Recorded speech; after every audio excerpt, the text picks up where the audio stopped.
the great job that the chief is leading in community policing and constitutional policing and civil rights protection for everybody on both sides.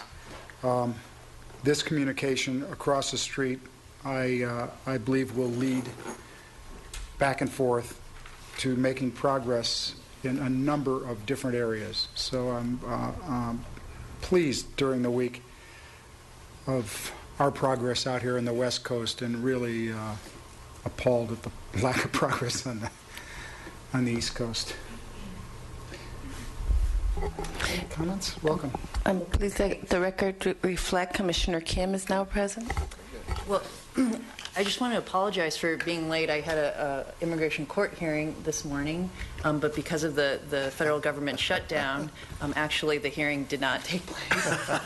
But I was there with students and had a council of the students and the client and explained what was occurring.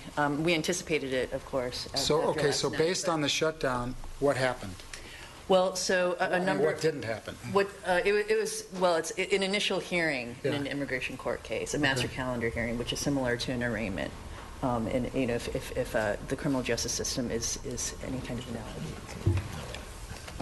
So that didn't happen, but there was a lot of confusion. Yep. Okay. Okay. Moving to item number 2, the report of the Chief of Police, Chief Beck. Good morning, Commissioners, and relative to the President's comments, thank you for this Commission's incredible enthusiasm as you take over your roles of leading the Los Angeles Police Department. I just couldn't be more pleased with the way that's going, and I think this is just going to be a fantastic commission based on our earlier experiences.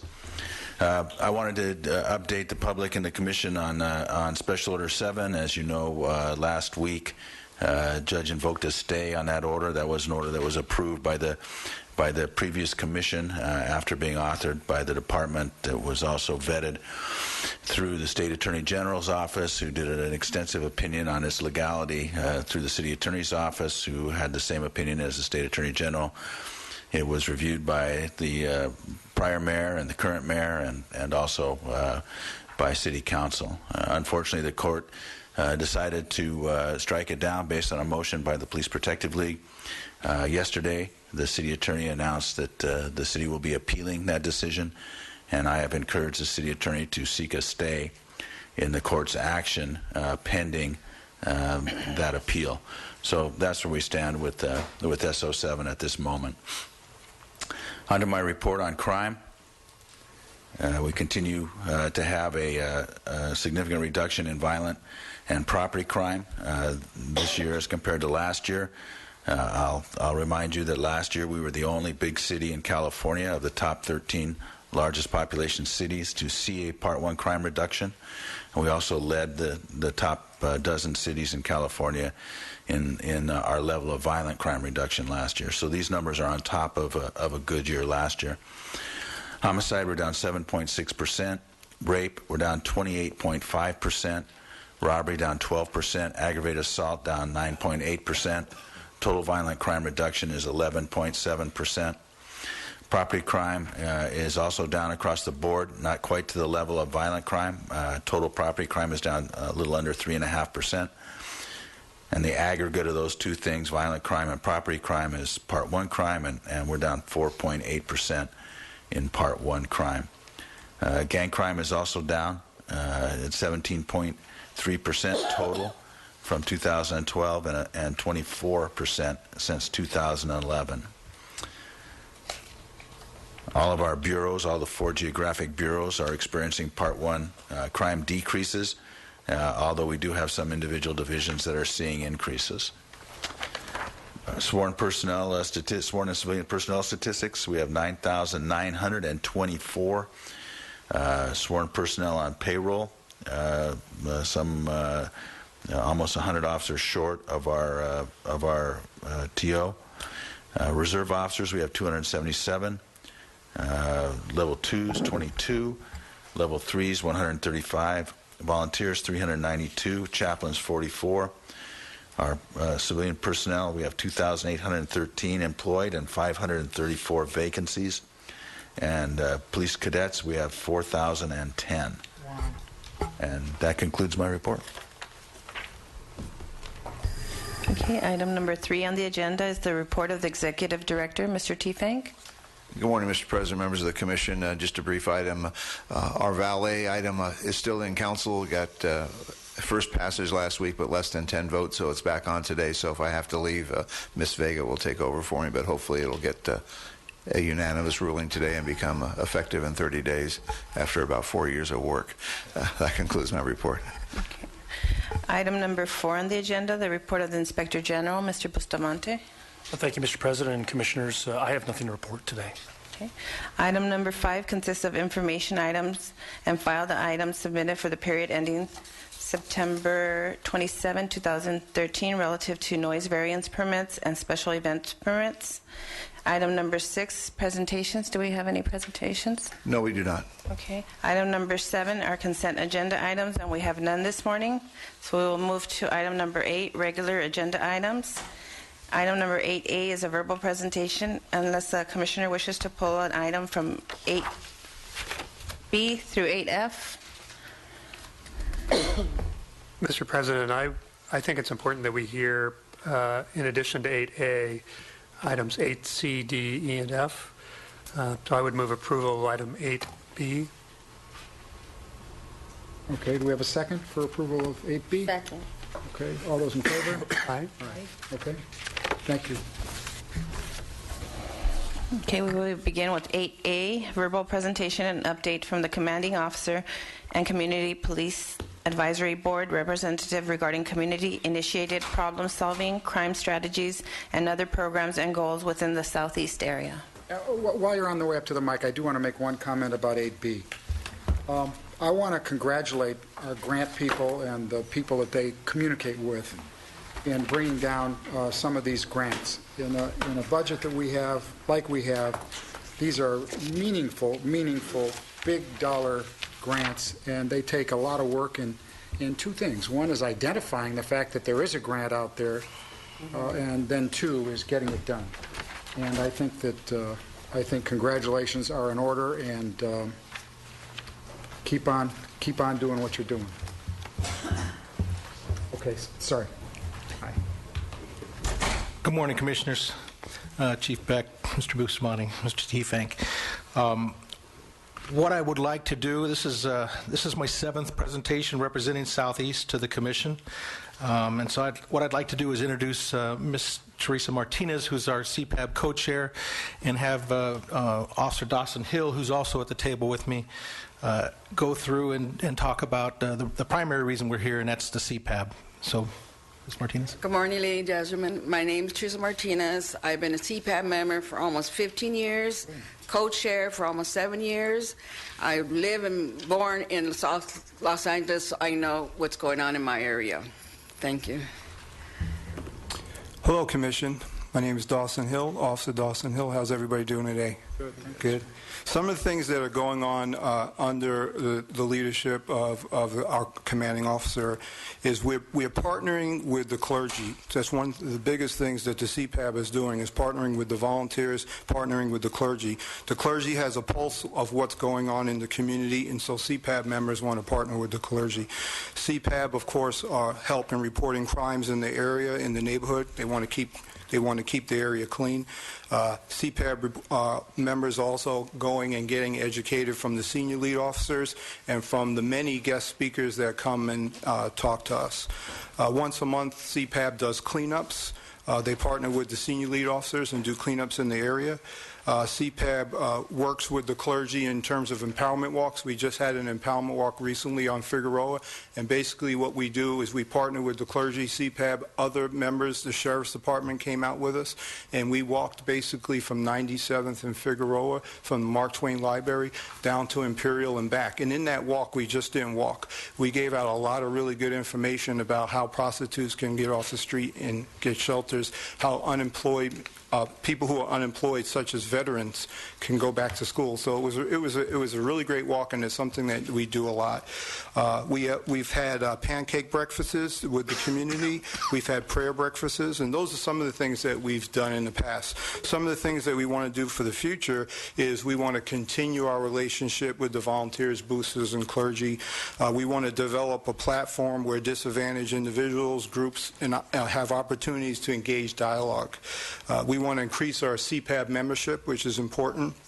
We want to start mapping CPAB members in their residence so we know exactly where the CPAB members are, and that comes from the tutelage of Bureau. We want to increase our teen CPAB. And another thing is we want to start having, which we do already, but we want to continue to have business meetings with owners and talk about crime that's going on in the area. Did you want to talk about that story?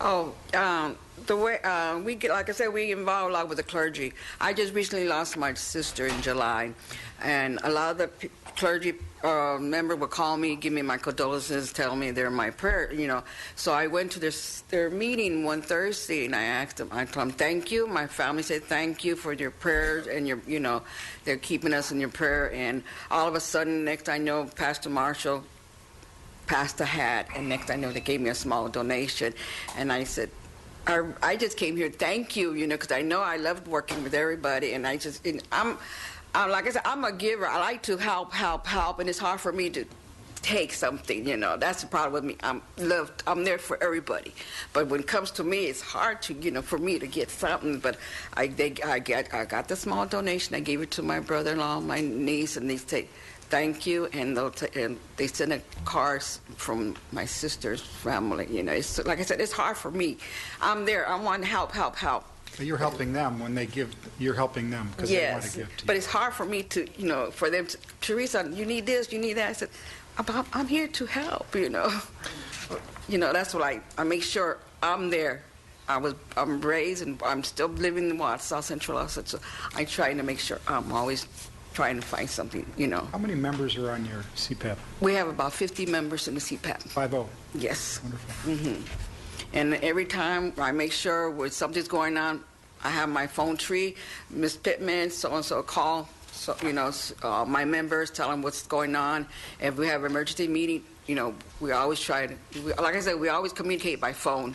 I make sure I have a phone tree. I have two ladies who did a lot of phone calls for me, but besides myself.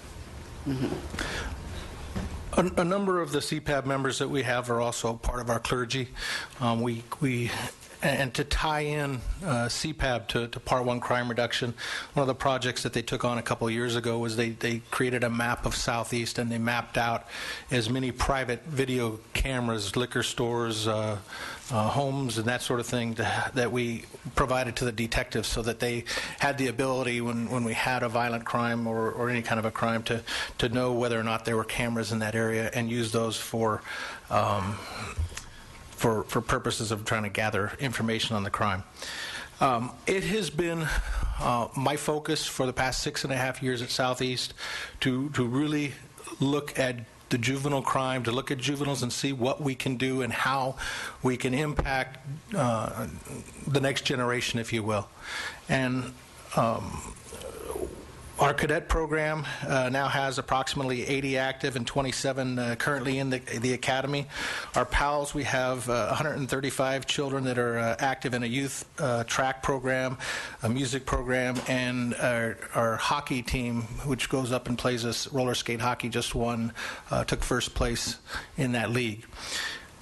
One of the projects that we're working on, if you're familiar with 103rd and Compton, which used to be the downtown, if you will, of Watts.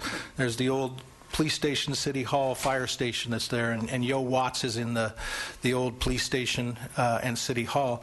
And we're in the process of taking out a lease on the old fire station and going to do some refurbishing to that. That will become our PALS Center. It is very promising. We met with facilities management, and it looks like we're going to be able to do it with very little change. The whole idea is that that little block is going to be changing dramatically over the next few years. Children's Institute, which is one of our primary partners for services in Watts, is going to build a multi-million-dollar facility right behind Kaiser.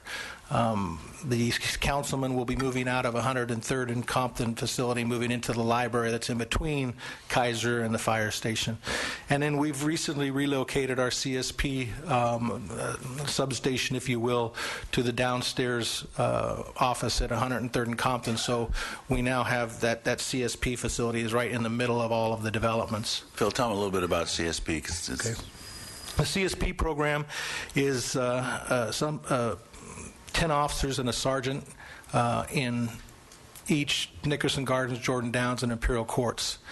It is kind of the brainchild of Connie Rice and Chief Beck, and those officers are not put out there to go out in a task force configuration like we've traditionally done in the past.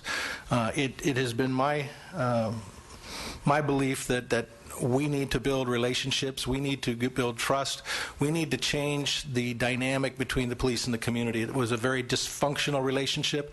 It was one where there was no working together at all. And when you take a look at specifically homicides in just those 3 public housing developments between 2002, January of 2002, and August of 2011, there were 69 homicides in those 3 developments.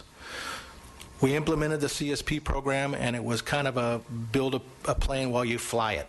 We were trying a lot of different things. We were really focusing on the youth because that was our road to the adults. We have 21 different programs to include youth football for 7, 8, 9-year-olds. Debbie Allen Dance. We have Operation Progress, which is a private organization that has taken so far 33 kids from the developments or just outside the developments and providing them with scholarships to go to St. Lawrence, Verbum, St. Mary's, and then guaranteed 4 years of college as long as they remain in good standing with the program. That is expected to probably come close to double next year in numbers. It is something that is bringing a tremendous amount of hope, and it is mending a lot of those bridges between the community and the officers. And where we used to get information, or I should say we didn't get any information at all 4 or 5 years ago, that has slowly changed from I'm not going to talk to you to, well, you might look in that direction, well, you might look at these gangs, to now here's the guy. From the end of August until current, 69 in those 9.5 years homicides, we've only had 3. And those 3 have occurred in the last 3 months. We went almost 2 years without a single homicide in any of those 3 developments.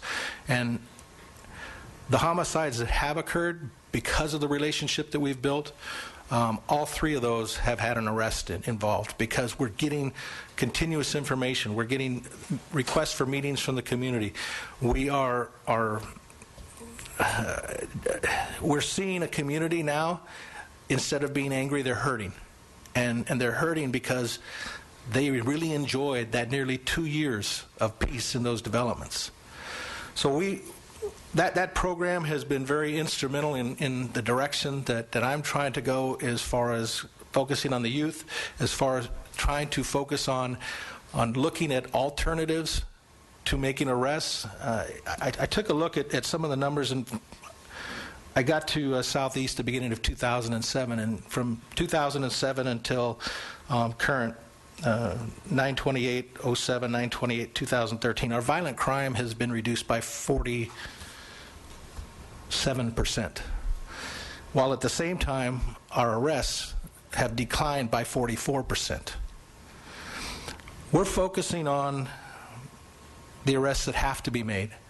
Programs like they were talking about, where we go out and walk and hand out literature. We talk with girls that are out, that are destitute. We're trying to focus on alternatives to putting people in jail.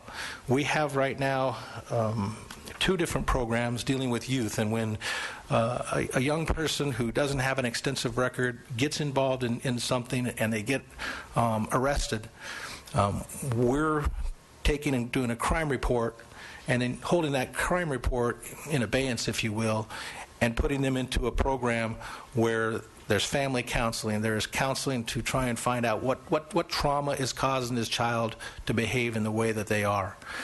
We have, I believe, about 33 kids total in that program. And then if they don't complete the program, then we have the opportunity to go back and hold that crime report. We can always file a case against them then. But so far, we've been very successful with that. We also have worked very closely with the National Guard, the Sunburst Youth Academy. We have put about 33 kids, those are 16 and 17-year-old kids who are not deep into gangs, but they're having a problem. It's a 6-month live-in program. They get high school credit for it. And when they come out, they're very, very, very different people. The whole idea is that we really don't have a functioning system behind the police department in so much as the corrections and the district attorney's office are so overwhelmed that we have to find a different way to do it, or we're just going to keep becoming frustrated that we put people incarcerate them and they're out the next day, which is exactly what we see with a lot of things. The first year that CSP was in place, we had a decline in violent crime in Jordan Downs of 53%, Nickerson Gardens 72%, and Imperial Courts 76%. This year, to date, we have sustained those numbers. Right now, we're 2 crimes over in violent crime in Jordan. We're 5 crimes under in Nickerson Gardens, and we're 1 crime over in Imperial Courts. So we haven't seen the big, huge drops, but we saw that the first year. I'm very pleased that we have sustained that. I was a little bit worried that we were just seeing a honeymoon period, but we're 2 years into this program, and we're still seeing a sustaining of those. We're also seeing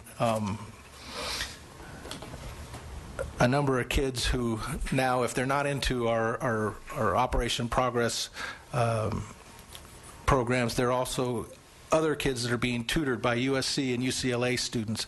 It is just a broad program that has brought a whole different dimension as it relates to the police department and the community relations in Watts. Anything else you think? No? Can I ask you a question? Yes. Will you do us a favor? You're big on doing people favors, right? Tell us what we can do to support and help what you're doing, because it's so important, not just to your community, but to the other communities. How can we be helpful? Our main thing is communication with the community and the police. That's our main focus. Because I used to do a lot of volunteering at a center that some of the community people were afraid to come to the police officers. So I said, well, I do my hours at a certain place. Come and talk to me, and I'll relay the message to the police, And whatever area you are, I'll try to call to the SLO. But our main goal is communication with the police officer and with the civilians. So that's my main thing, is we got to know each other. How are those pancake breakfasts? Are they good? Oh, they were good, yes. I'm into pancake breakfast. Oh, yes. I'll give you my email. And It works out good because, like I said, when we have our breakfasts, we have other Sure. agencies will come and try to help people, different, like agencies like will help family who needs help. For children who have problems with kids, So we try to see the problem with the people to connect them, So, like I said, communication, that's our main Questions, comments, anybody? You mentioned CII, and I know there's a lot of, who assesses the kids when you're dealing with their trauma and what some of that? We partner with CII, but we also partner with Arvis Jones who is with another organization that specializes in trauma. And ARVIS is really great about getting a phone call and just responding out to crime scenes, and we do that all the time. And we used to do that a lot more. Thankfully, we haven't had to do it that much recently. But ARVIS has been involved. This last homicide that we had last Monday, we had the mayor's crisis response team came out for that one. But CII, if anything, they're underused. But they are just, they have a great heart. They're looking for ways that they can step in and help more. And without them, we wouldn't be able to be addressing some of those issues that are really, really important, because they're the causation of a lot of the problems that we have. No, I just wanted to commend you for doing that. I'd like to see more of it in the city. I was born and raised in South LA, and my sister, we hung out in Watts, and it's obviously the policing there has changed, so thank you for really looking at those issues. Our kids are very traumatized, and sometimes we wonder how can they, until you really get to that, is when we can start healing in a larger community. So thank you for that. You're welcome. And a big part of the CSP program is also Safe Passage. What is CSP stand? Community Safety Partnership. And that's Safe Passage. We have a very, very robust Safe Passage program dealing with the schools in Watts primarily, but we also go out to Locke High School and Gompers Junior High. And it's also a partnership with Intervention, which is a lot of community leaders from that area. I had a question about the residential program that you mentioned, the 6-month residential program for at-risk youth, the live-in program. How are kids identified for that, and who provides the funding for that program? Or who's Our CSP officers, there's a couple of different ways.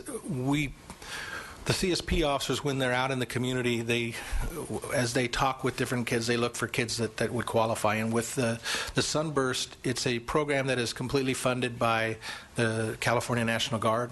The National Guard has given us 100 spots for free.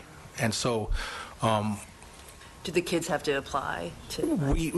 They have to apply, and they have to meet some criteria. They can't have a serious felony arrest. They can't be deep into the gangs. I mean, this is more for kids that are really headed that direction. And so we've had some kids, like there was one young man who had burglarized his next door neighbor. The neighbor got their property back. We had him in custody. They didn't really want to prosecute the neighbor, so we got that kid into the Sunburst Academy. He's now graduated and just doing phenomenal. It's a sort of diversion from the delinquency. It is a diversion, yes. Okay. That's great. Chief, I note that their station is on your priority list for replacement. Well, I would love to replace Phil's station, but that's somewhere out in the distance. He and I will probably not see that happen. Those stations, I actually was a police officer when that station opened, and I was assigned that station in 1978 in July when it opened. And I later worked there as a sergeant. I was a lieutenant there. I was a captain there. And what Phil has done and his team is amazing. There is no harder place to police in this nation than Southeast Division. No harder place. And the natural instinct of the organization for years had been to put really hard-nosed folks in there, and probably that's why I was there at the time. And it has changed so much, and the depth of understanding of what community policing is and constitutional policing goes so deep in that command now because of Phil, and because of the things that he's done there, and I know it's been a tough journey for him, but I appreciate it, Phil. I thought that Connie Rice's book did great service and justice in acknowledging the great work you guys have done. And I know my wife is about halfway through that book. I'll probably read it when I'm out of Southeast and have time. I just wanted to say these are the stories that I wish the press would pick up, and the good work that we're doing in the different communities. We've been working with the media on that, and there's been a couple of different stories that they've put out. We had Channel 4 did a phenomenal one about 6 months ago. Didn't really pick up that much attention, but it was really good. And then I wish I could remember what channel it was that just did another really good one on the Watts Bears a few weeks back. Good, wonderful. So Thank you. And I'm going to Watts Bears practice tomorrow, I think. tomorrow. Tomorrow, yeah. Okay. If anybody wants to go, it's in the late afternoon. Okay, we do have one public comment card on this item. We have Mr. Jabril Mohammed. Good morning, Commissioners, Chief. Jabril Mohammed speaking for Bismillah the Justice Movement. I was pleased to hear the report given by the Southeast. But one of my concerns, and I think that the public should know, is that every week on the agenda there is a category called closed session. And in that closed session, every week there, for the last 2 months or so, there's what they call since we're dealing with acronyms, there's a OIS, which is an officer-involved shooting. And a number of them. And this week there's 2. There's going to be in closed session. Mr. President, if I may, the speaker has to speak to the item before it, which is the CPAB presentation from the Southeast. Mr. Mohammed's comments are very appropriate for at the end of the meeting under public comment, but not for this item unless he wants to speak to this item. Well, I'm speaking to this item. I'm speaking to this item in regards to, this is pursuant to the acronym CSP, Community Safety Partnership. Okay, and I'm saying that if in fact that we have officers involved in the community and that we have members of the community being shot by these officers, we need to be concerned in regards to community safety.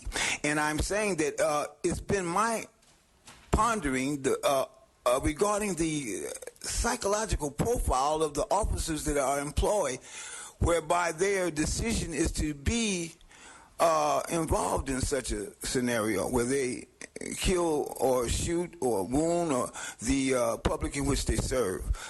So I need a more transparent response. I understand that in this closed session that the chief gives a recommendation, and that recommendation is not privy. Let's stick to what we're supposed to be talking about. Okay, we're speaking. You can come back and talk about the other. So we all got to follow the rules here. Yes, I understand, and I'm trying to stay in keeping with the Community Safety Partnership. Okay, thank you. Okay, can you come back for a second? Come here for a second. Okay, we're moving on.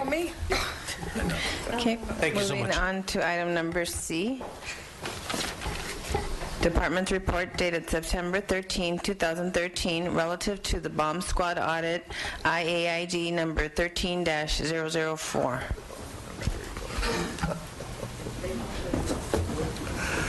See how we spend my days? We have a birthday in the house, everybody. For her birthday. Like, see how I love to leave a police? I spend my day on my birthday. Thank you.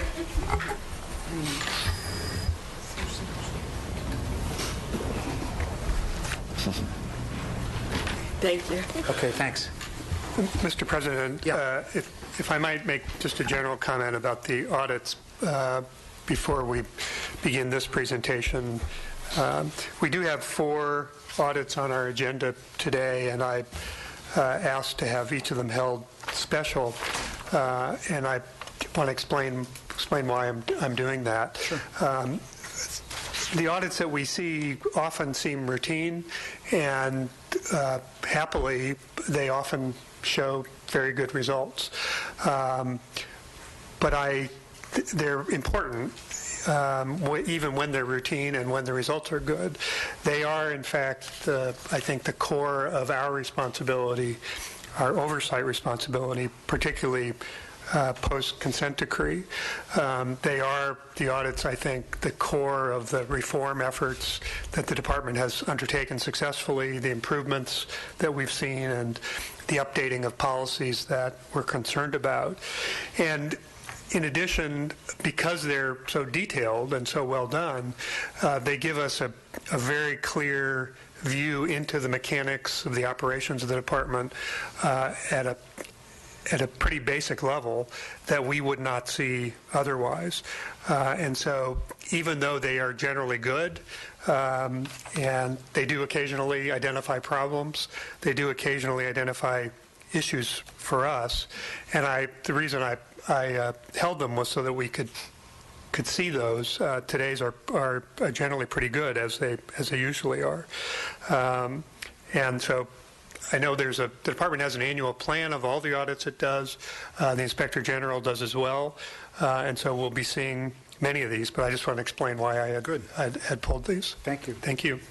And I would just add, for just general information for the newer commissioners, Audit Division of the Los Angeles Police Department is unique in policing. There is no other big city department or no other department that has such a robust auditing system and has professional police auditors who are the absolute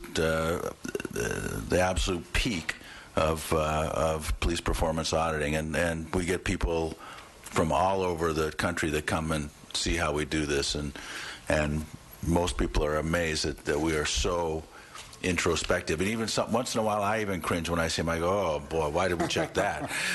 So, I just want to thank Audit Division. They've come a long way. They do a great job, and as in this audit, they bring up a lot of issues that the department needs to address, or we need to change the way that our systems to meet new realities and that kind of thing.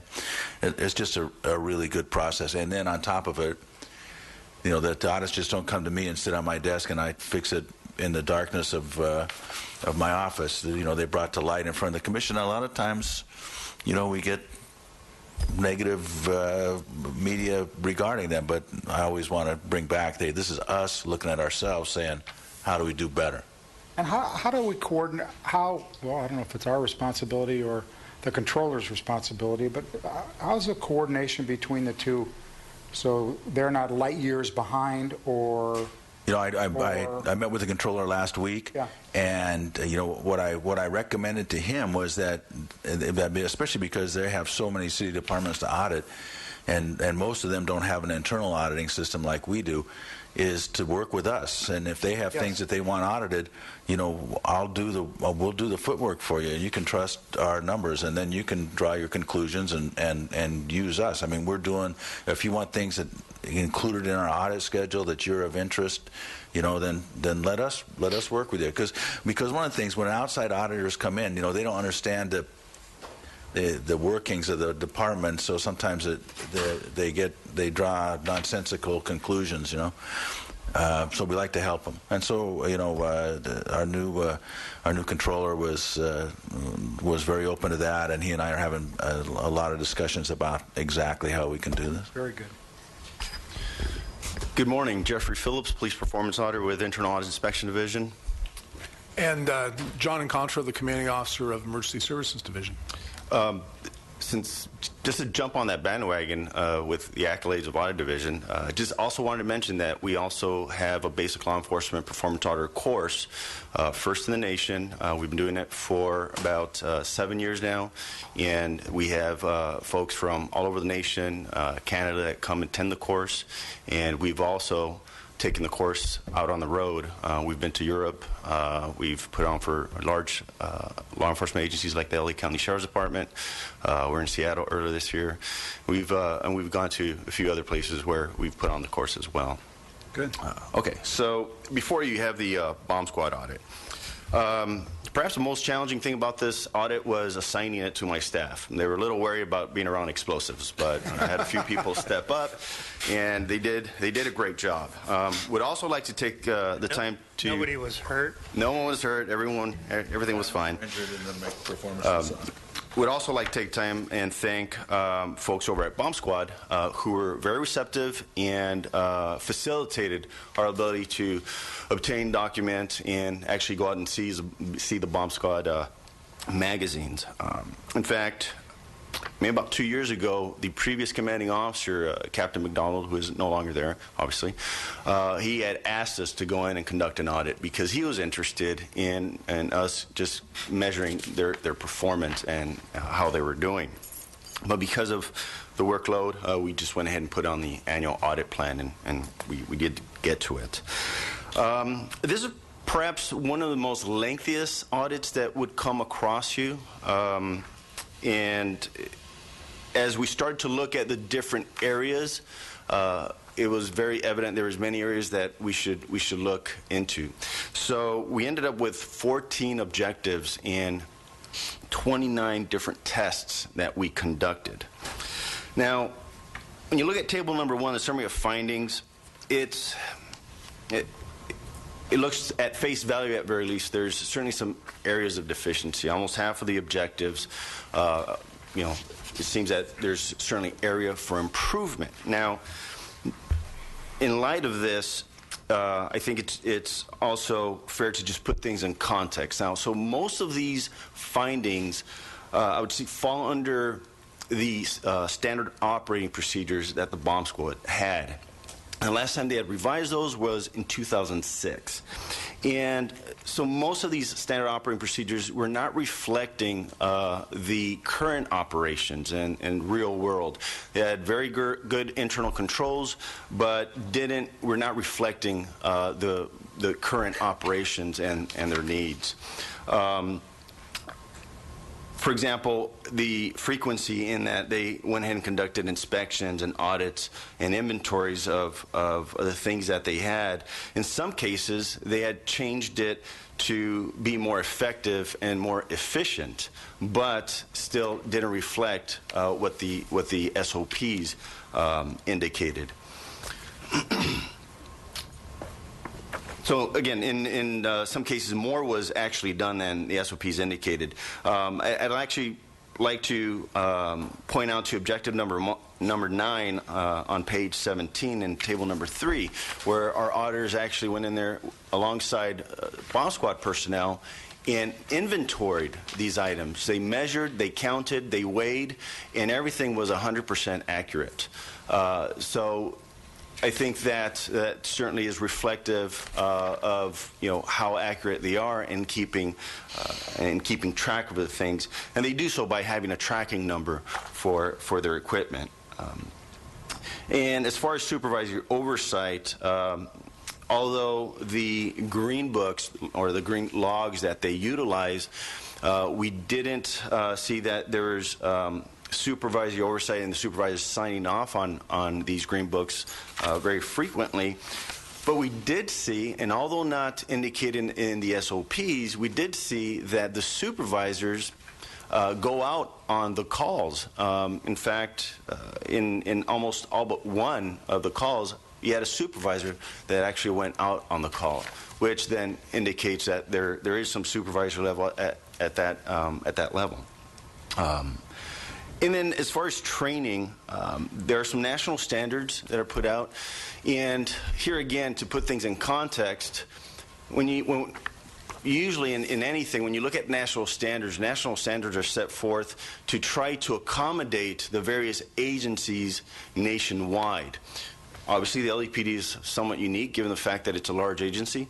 And so the national standards are put forth as far as the training because most agencies probably don't have as many call-outs as larger agencies, and certainly the LEPD in a 7-month period had over 150 call-outs.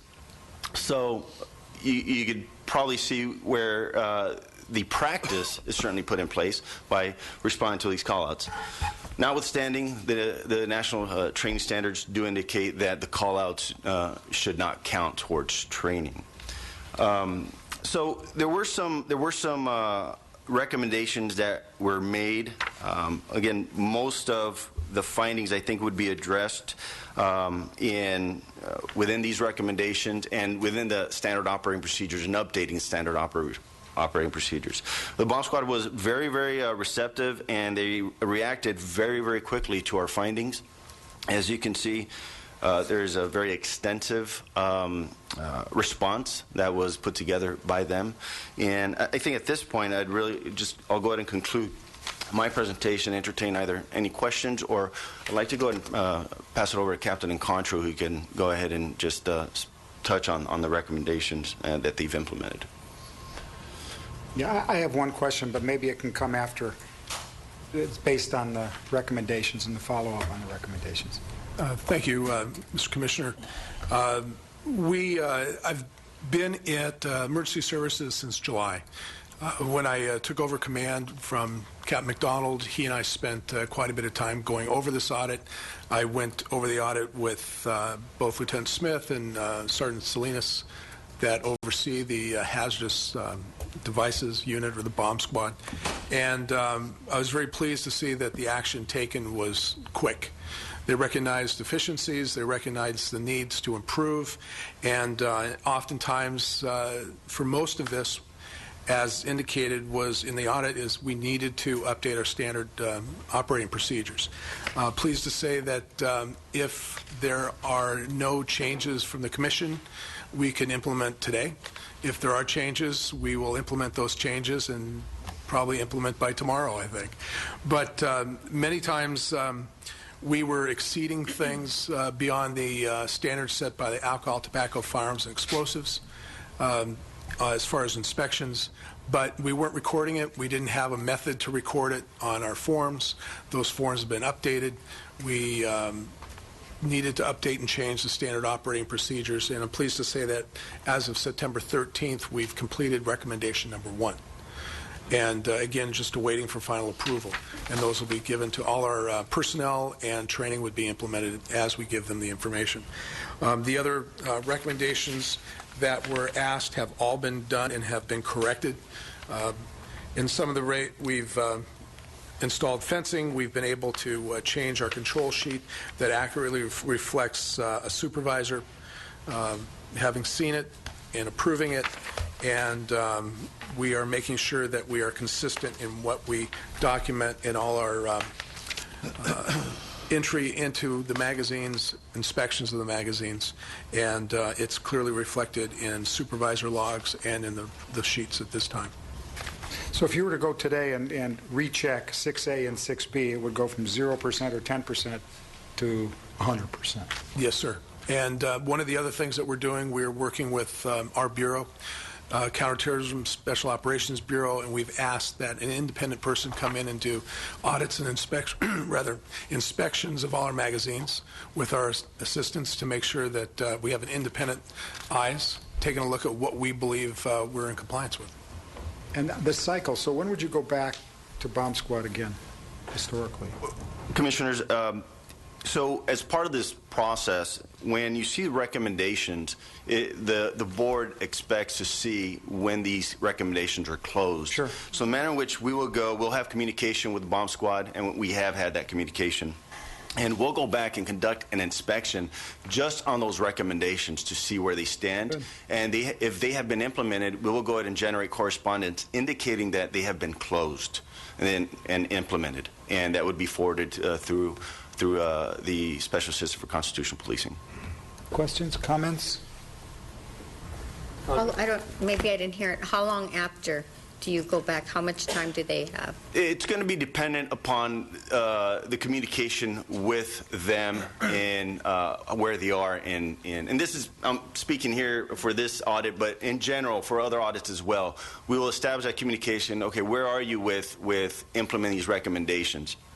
If it seems that the explanation for not implementing the recommendation is not very compelling, we'll go in there and conduct the inspection and just to provide an update as to where they are. Good.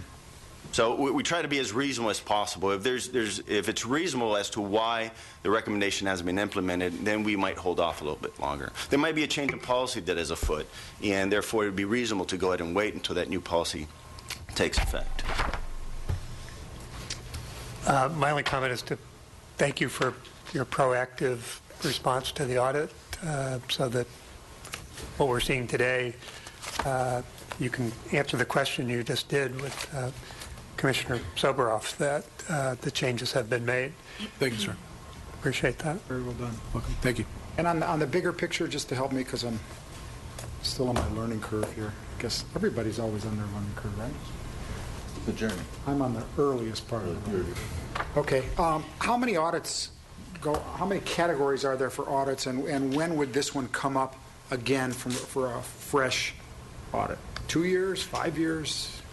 We are currently in the process of conducting a risk assessment. And in the very near future, you will see a survey coming not only to the command staff, but to the board as well.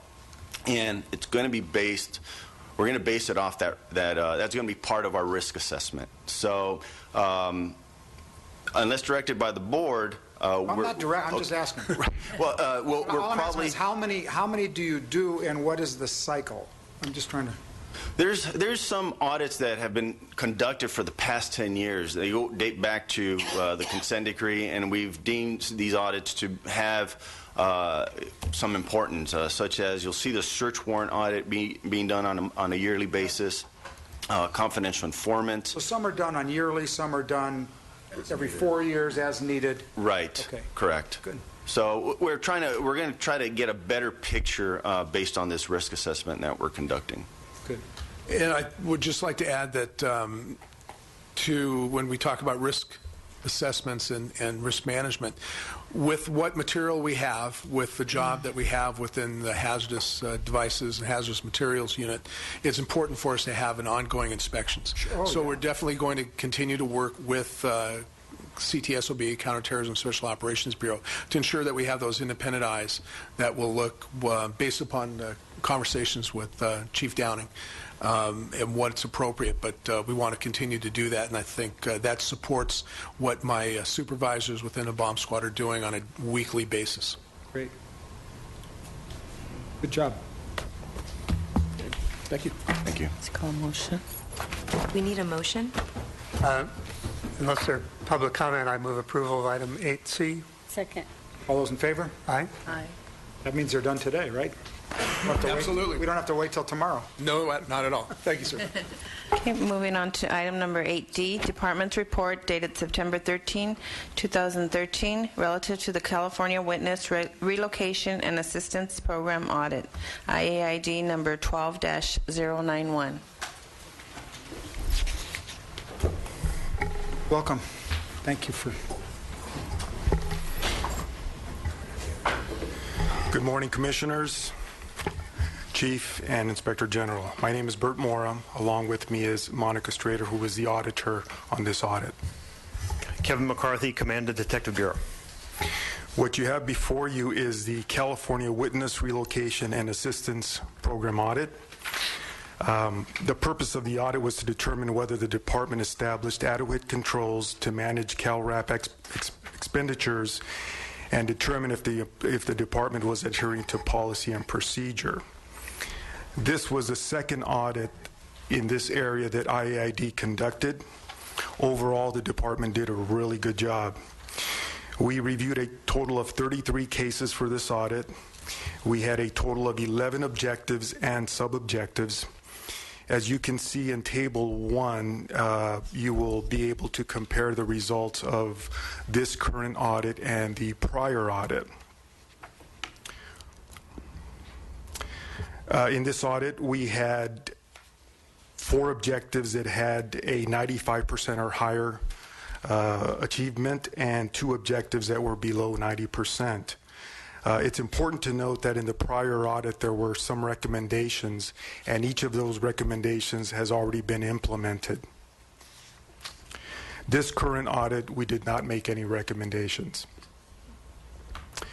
We discussed this with Special Operations, Detective Bureau, each Bureau Detective Coordinator, and all of them expressed general agreement with our findings. And that's a summary of our audit. What are the... Wait a minute, I'm missing something big time.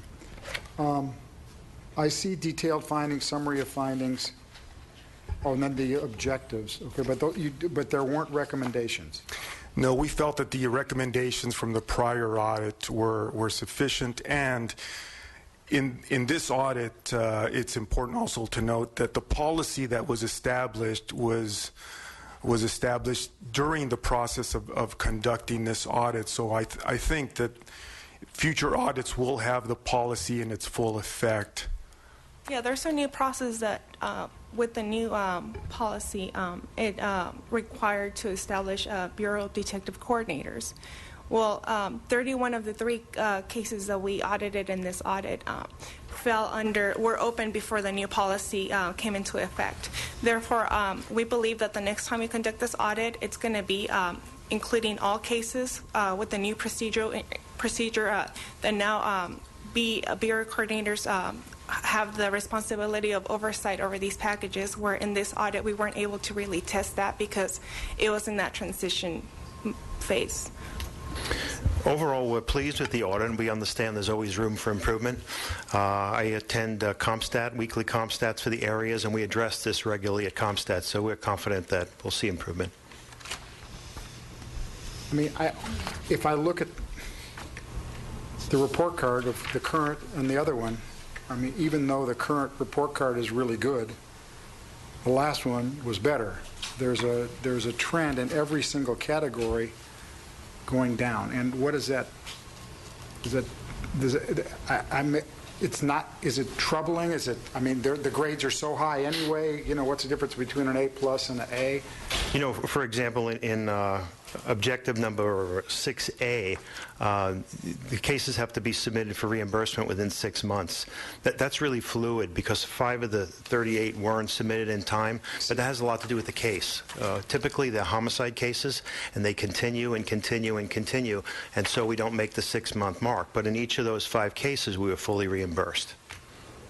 Yeah, all the cases, they were fully reimbursed. There's no problem as far as it's just a timing issue. Yeah, it's just a timely issue, just a procedural issue, you know, that things get done on a timely manner. As far as like record retention goes, where there's a -7% variance, that's just a record retention. It doesn't mean that at the time of reimbursement the documents weren't provided. They had to be provided. It's just that they got lost somewhere in the process of retaining them within the department. That's all. And that new policy should resolve that, because now there's one central location to hold those for each of the bureaus, as opposed to each of the 21 divisions. Do you have comments? Anybody else? Kathleen? No? I just had a question, point of information. What was the nature of the recommendations in the previous audits, because the numbers were so high? If you look at if you look at page 2 of 12 in the current audit, you will see there were 4. First one was Bureau designate a coordinator.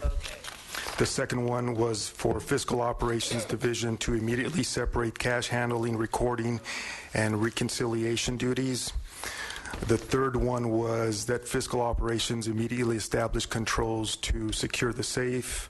And then the last one was for the department to amend its policy requiring that the investigator and a supervisor should be present when the funds are given to the witness.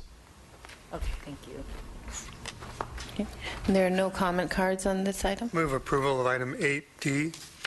Second. All those in favor? Aye. Good, thank you. Thank you. Okay.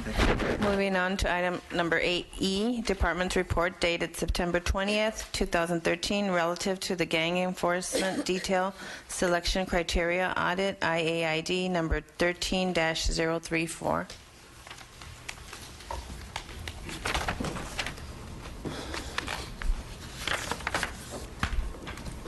Good morning.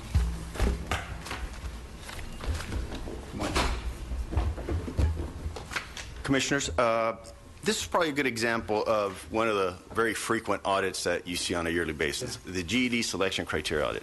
And just to provide some explanation with regard to the gang enforcement detail. The gang enforcement detail falls under the umbrella of the gang impact team. This audit has been conducted, again, perhaps for the last 10 years. It's a process wherein applicants wanting to be assigned to the gang enforcement detail, there's a vetting process where the applicants are screened, and there's a somewhat a background that takes place, and an approval process by a supervisor, by the officer in charge, and ultimately by the commanding officer of that respective geographic area. So in this audit here, you'll see that the results, table number 1, summary of findings, are overwhelmingly, they did very well. The process, and again, this has been going on for quite some time, so as expected, the process is conducted well. With that said, there was a couple recommendations that were made, and really the nature of the recommendations are just probably say just to make things better, if you will. The team's evaluation report, well, the recommendation is for Planning and Research Division to revisit the team's evaluation report and update the nomenclature of how some complaints, personnel complaints, are classified, and to reflect some consistency with the manner in which Professional Standard Bureau classifies those complaints, because currently you might have the same thing, or the same nature of misconduct, but it's being classified differently. And then the other part of the recommendations is just in regard to the teams to report to be updated and reflect the accurate assignment of officers. With that said, that concludes my presentation. I would entertain any questions. I thought the recommendations here were great. I like the idea of the updating, and I thought it was very well done. Thank you. Okay, we have no comment cards on this item. Motion for approval? Approval of item 8E. Okay, second. All those in favor? Aye. Good job. Next item is Department. Thank you. Next item is 8F, Department's Report dated September 13th, 2013, relative to the Operations Valley Bureau Timekeeping Inspection, IAID number 13-040.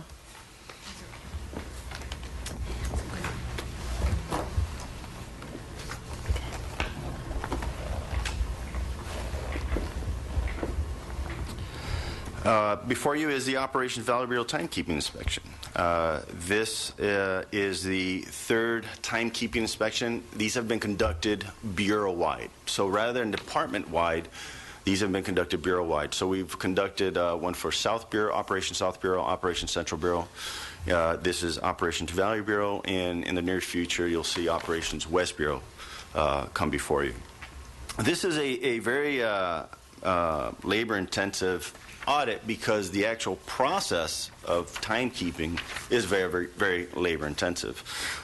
There's a lot of entry points and data and systems that have to be entered, and therefore, in order to get these documents and obtain documents and see the systems, it is labor intensive, but again, that process is also just the same, very labor intensive. As you can see, table number 1 on the summary, overwhelmingly the audit results did very well. You can see objective number 1, how many records were reviewed for the employees that were in our audit sample. Wow. And then the various objectives have the different different denominators, if you will, because of the different documents that correspond to the employees that we reviewed. There were some additional findings that we had, such as the implementation of a sign-in and sign-out sheet for kit room and front desk officers, and the timekeepers at one specific area. But in Addendum 1, you'll see that all of the geographic areas responded and took action with our findings. And so they went ahead and took corrective action, therefore fixing and addressing the findings that we have here. That concludes my presentation, and I'll entertain any questions. Good morning, Commander Regina Scott for Operations Valley Bureau. We're pretty pleased with the inspection. Well, there is some room for improvement where it shows 23% of our entries where we actually have our sign-in sheets and our actual pacer. Sometimes it's a little bit off where it shows 8, where it shows somebody worked, but they were actually on a VC day. And when we're continuing to work with our timekeepers to have them do monthly reconciliations so that we won't have that many errors. But for the most part, for all the moving parts that are required for this audit and timekeeping, we're very pleased with it. Good. Want to move approval? Move approval of item 8F. Second. All in favor? Aye. Aye. Great. Thank you. Thanks for coming. We're now at the point of public comment. We have 2 comment cards. We have Daniel Jones.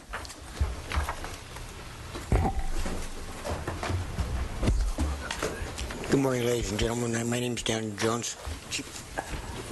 My hat's off to numbers and statistics. Is amazing, quite frankly. And that's what keeps me coming back here. My issue is one of, in context, of just coming up here and having to at least say what I needed to say over the last 6 or 7 months.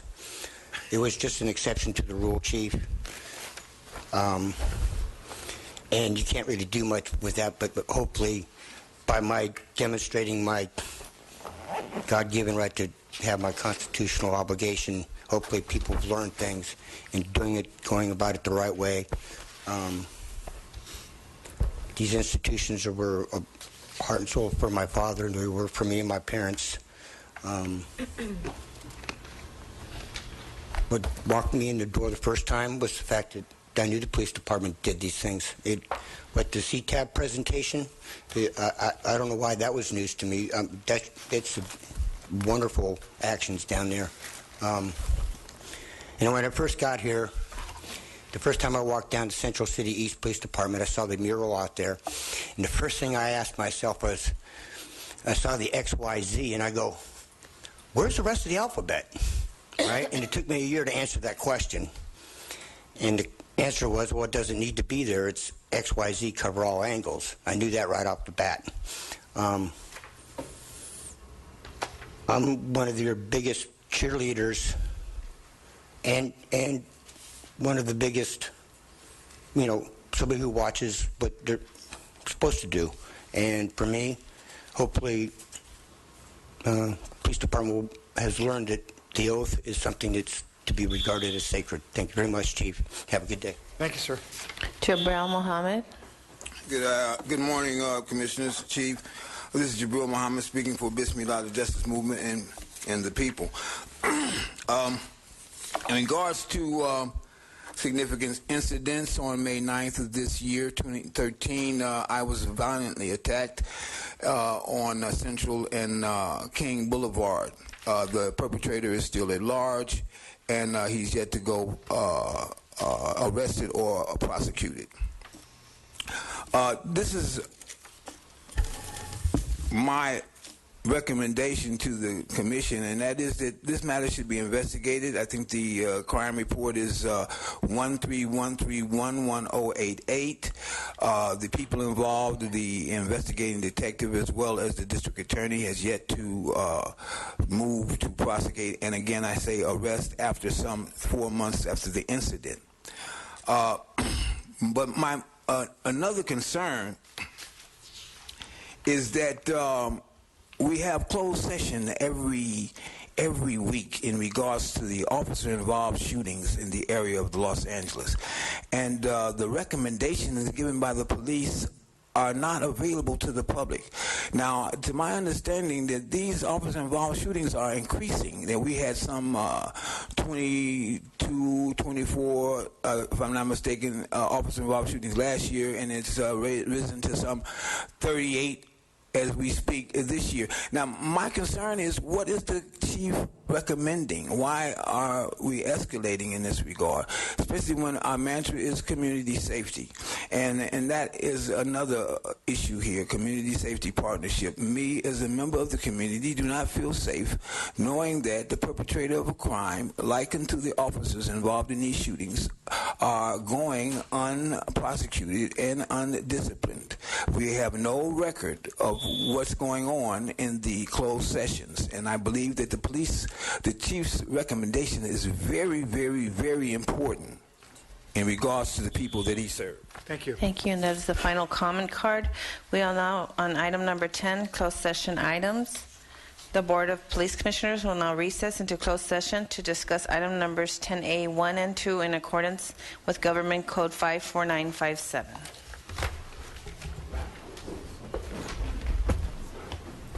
You know what? No, you know what?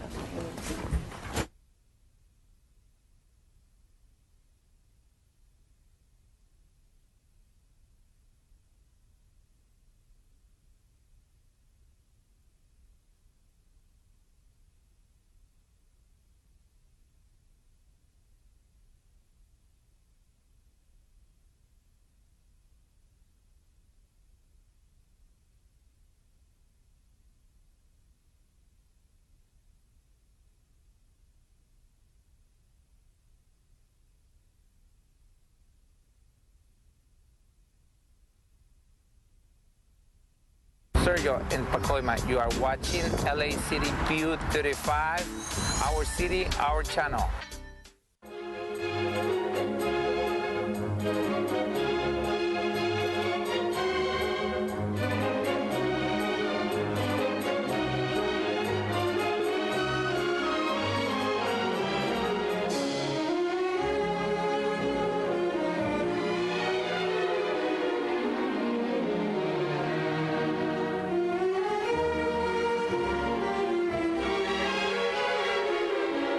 Hello, welcome to Connie Martinson Talks Books. 1934, the crash. It was a terrible time in America, but it was especially bad where a mother couldn't afford to keep a child. Well, this is a story that begins with a young boy, 12, William Eng, who is in an orphanage in Seattle, Washington. Welcome, Jamie Lord, the author, and it's published by Ballantine. Thanks for having me. The Songs of Willow Frost. And that's really all that's keeping William alive, truly. Yeah, it starts with William, who's this young boy who he doesn't have a lot of answers about his mother. He last saw her when she was being taken away, and he was 7 years old, and he's been led to believe that she's passed away. And then on this outing with the other orphans, one day each year they get to go from the orphanage into town to see a movie, and up on the screen he sees a silent film actress that he recognizes as his mother, this woman by the name of Willow Frost. Yeah. And the name of the orphanage is? It's the Sacred Heart Orphanage, which was a real orphanage. It's the building's still there, the grounds are still there. It's now known as the Villa Academy, which is it's a small private school. But during the Depression, it was a repository for orphans, not just orphans that had lost their parents, but orphans whose parents couldn't afford to care for them, so they would consign their children there. And they were being helped or being guarded by the sisters, and the name of Sister Briganti is the name of his instructor, his caretaker, and